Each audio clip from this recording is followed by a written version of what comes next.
अक्सर जो अल्पज्ञानी व्यक्ति है वो ज्ञानी होने का अभिनय करने लगता है, प्रिटेंड करने लगता है।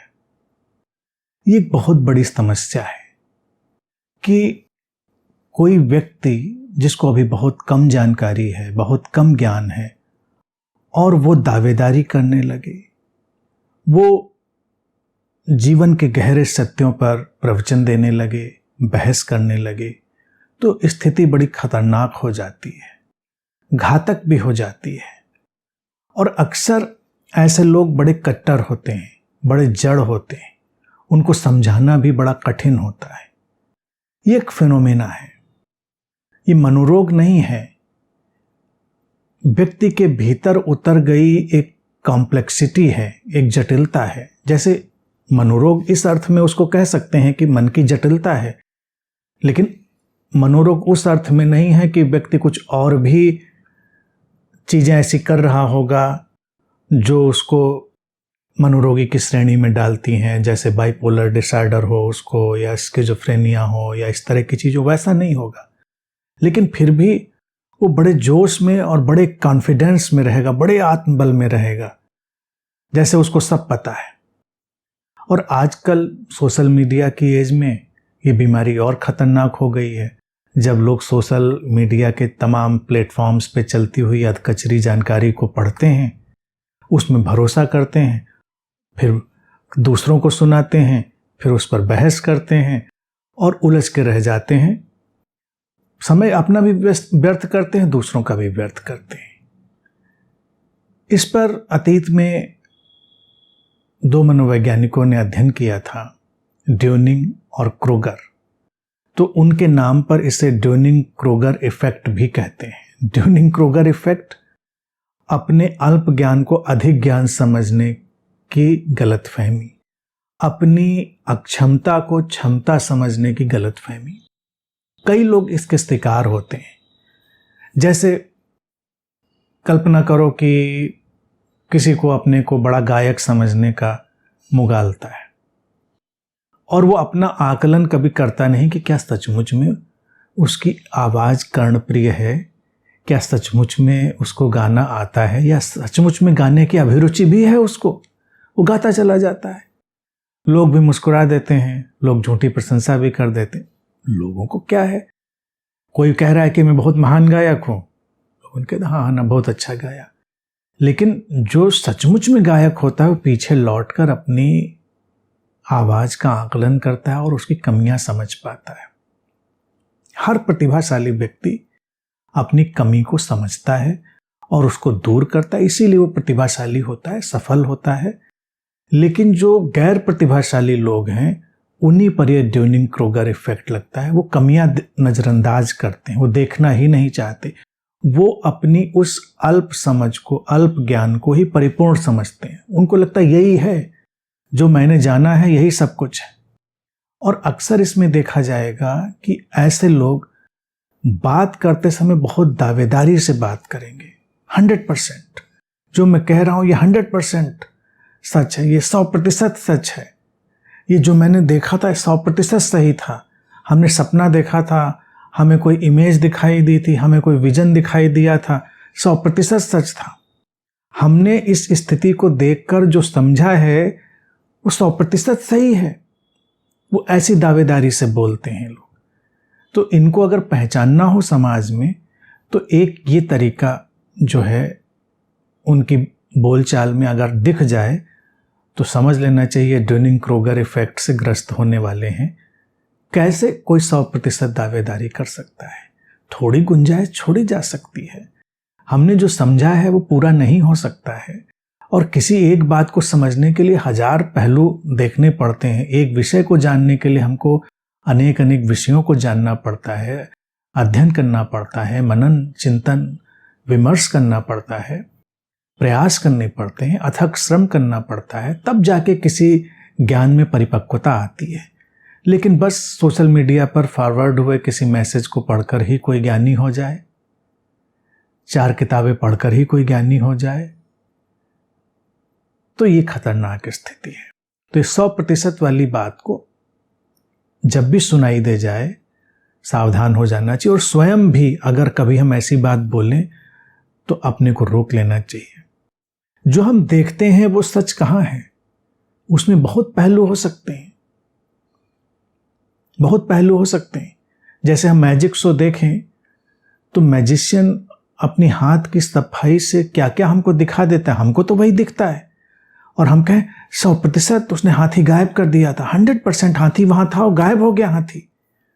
हाँ, हाथी गायब हो गया हमारी निगाह से, लेकिन मैजिशियन की निगाह से नहीं।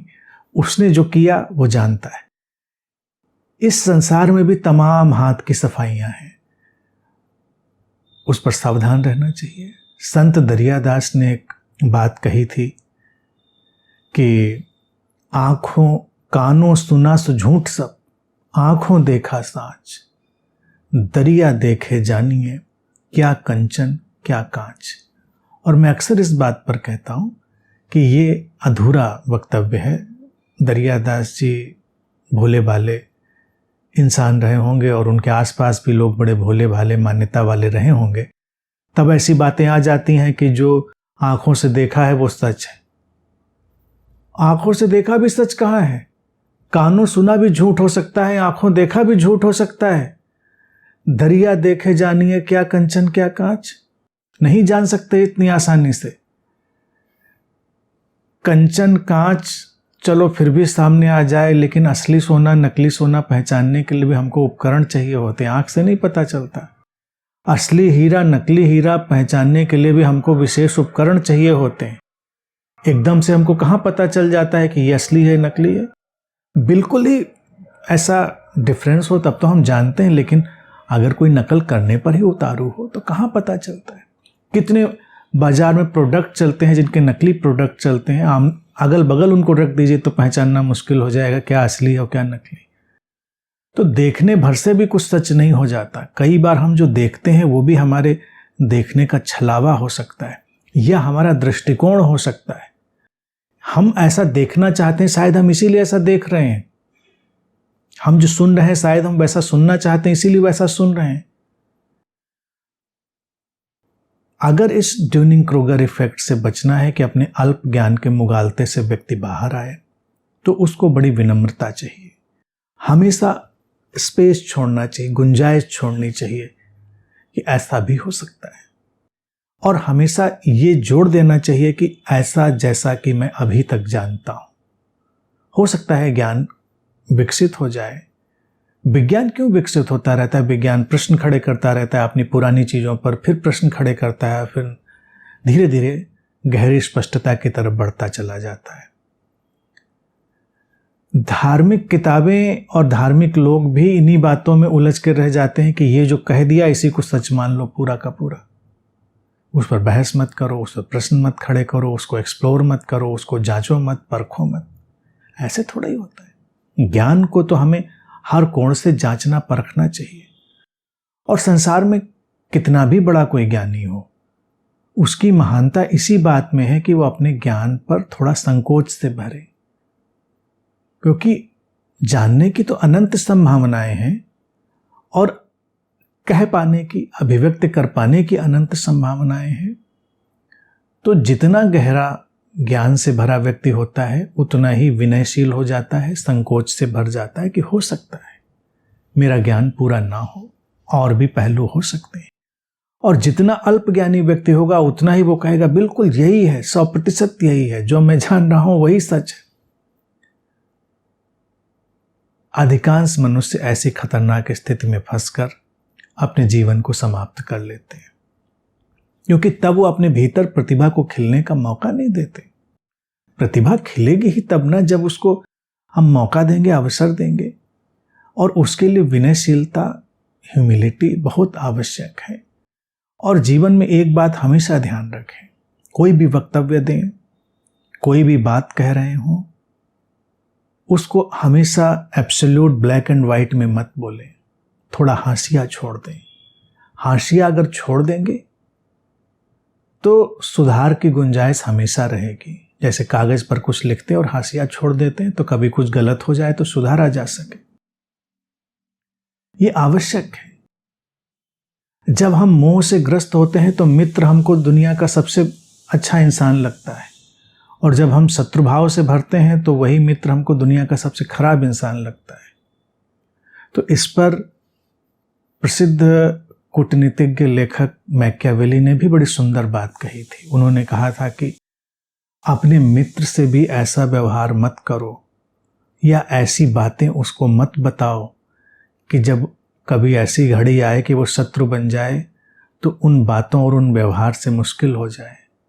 और फिर वो कहते हैं अपने शत्रु से भी ऐसा व्यवहार मत करो, अपने शत्रु के बारे में भी ऐसी बातें मत बोलो कि कभी परिस्थिति बदल जाए और वो मित्र बन जाए तो उन बोली हुई बातों, उन की गई जो हमारी घटनाएं थी, हमारे कृत्य थे, उनकी वजह से मुश्किल पड़ जाए, हमको शर्मसार होना पड़े, हमको पीछे हटना पड़े।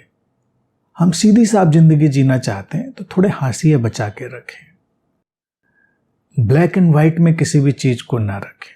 तो जो बुद्धिमान व्यक्ति है वो हमेशा एक रास्ता छोड़ के चलता है और वही उसको इस अल्प ज्ञान को महान ज्ञान समझने की बीमारी से मुक्त करता है। इसलिए हमेशा ध्यान रखें, विनयशील रहें, हाशिया छोड़ें और जीवन की अनंत संभावनाओं में यकीन करें।